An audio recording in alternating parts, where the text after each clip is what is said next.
Guys, this is CT Johnson, the Funding Doctor, coming to you with the Funding Doctor's COVID-19 Financial Survival Guide.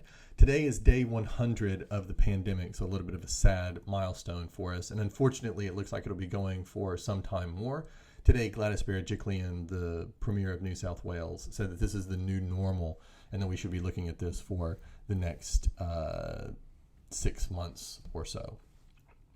So, in honor of this sad milestone, we're going to talk about something that's near and dear to all developers' hearts: the top 10 things that make lenders say yes to construction financing during the pandemic. So, without further ado, let's get to the list. Number 10, information that is organized and complete. The biggest one that drives me up a wall is assets and liability statement. I have a deal right now that's tottering because we have had so much trouble getting an A&L out of the borrower. The deal is good, but it was such a difficult time getting it that I don't know if it's going to go through.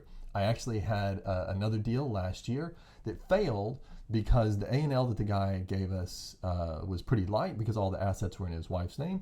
The lender said, "You're asking for $40 million for a guy who's showing a net worth of $250,000. And I said, "Yeah, but I mean, it's all because it's in his wife's name. The assets are all in his wife's name." He said, "That's fine. Then have the wife apply for the loan." Because this guy obviously is not showing me, he's 60 years old, he's got $250,000 of net worth. I'm not lending $40 million to a guy who doesn't have better financial sense than that. So make sure that you show your A&L and make sure that it looks good. Number 9, experience. At the moment, lenders are just not in the mood for somebody to fund somebody to do something new. If you haven't done it before, then they're going to want to see that you have a fixed price building contract and that you have a construction manager who has done it before. Number 8, a strong builder.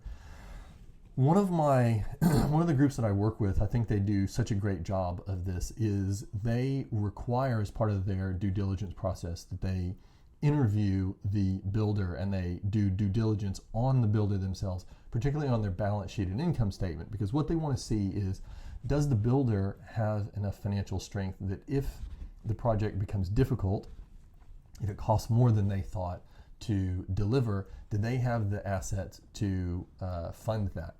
The other thing they want to see is they want to know what their book of business looks like. So is the builder overstretched? Have they taken 5 jobs when they can only do 4? And does that mean that all 4 are going to suffer or that one of them is going to get left out? So a strong builder is really, really key to de-risking the project and making sure that the lender gives you the money that you want. Number 7, high profit.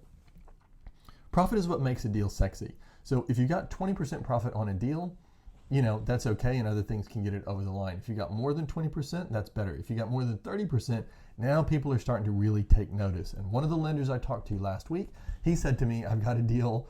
He said, "It's on the table. It came to me after the pandemic set in." And he said, "But CT, it's almost 40% profit that he's making on this deal. I just can't say no to it, no matter what's going on in the world." So that kind of stuff will make people want to give you money for your project. Number 6, location, location, location. Location is a stronger driver now than it was before the pandemic set in. So urban areas are better, things with water views, capital cities, stuff like that. Things in the region, very hard. Rural and agricultural deals, extremely hard at the moment. The best I can say is that they get very low LVRs. So try to focus on things that have a strong location, a good location that people will like. Number 5 is pre-sales.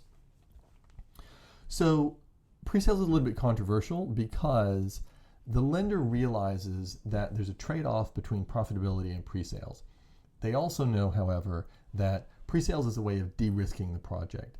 So previously, even a month ago, the lenders were more tolerant of the idea that you weren't doing pre-sales because you wanted to maximize your profit. And if it was in a good area and they could see that there were other sales that were happening and there were other ways that they could verify that it was a liquid market, they would be okay with that and they would go with it. But now that's not what I see. I see that people are leaning much more strongly on pre-sales, and if you don't have pre-sales, they're really charging for it. So that's a significant difference that has happened. Number 4, low LVR. The reason that this has become really important is 2 things. So one is that a low LVR allows the lender to have less at risk, and that is always appealing to them in a risky time.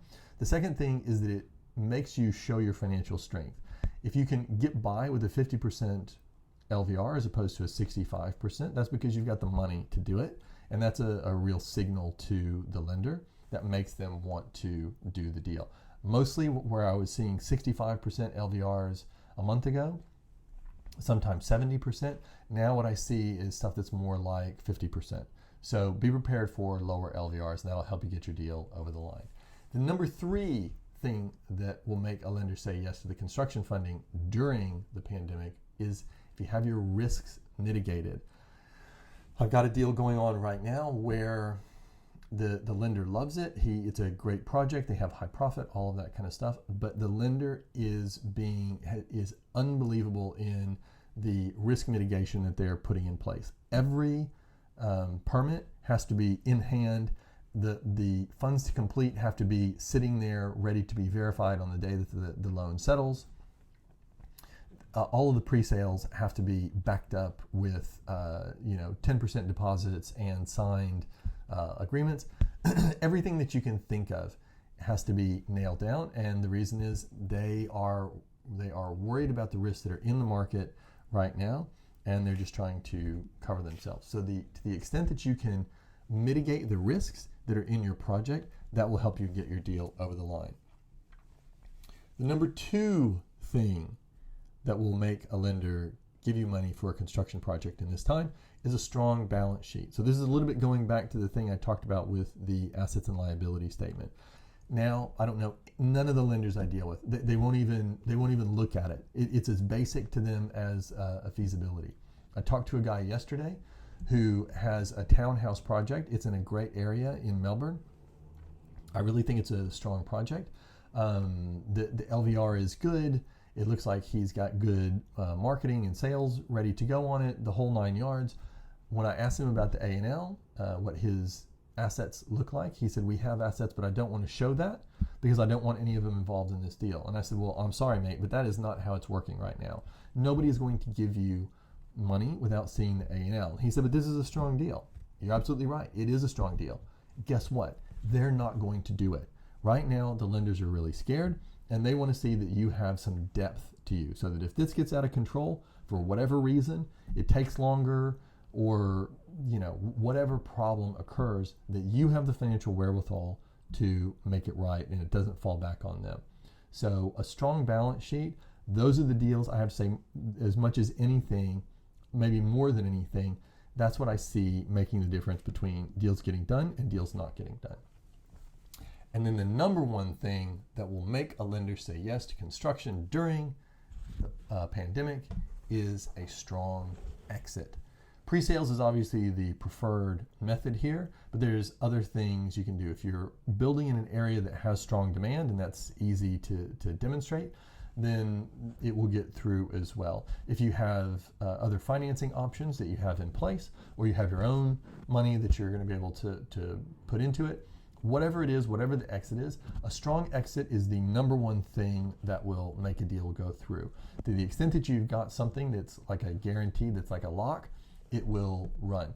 I actually have a deal going on in Queensland right now. It's a small development. It's what do you call it? It's not a land development. It is a subdivision, and the profit is really good. Everything's really good, but it's a bit in the rural side of the world. It is the quantum is pretty small. So there's a number of factors that are going against it, but very, very strong pre-sales, very strong exit in place. In terms of who's going to buy the other ones, very strong demand for the product, and the lender is enthusiastically going forward. Even though there's these other things going against it, and even though in normal, without those pre-sales, they might be taking a harder look. But because it's got a strong exit, they are really ready to go. So those are the top 10 things that will help you get your deal over the line. My name is CT Johnson, and I'm the Funding Doctor. Give me a call if you have any questions. Thanks. Bye.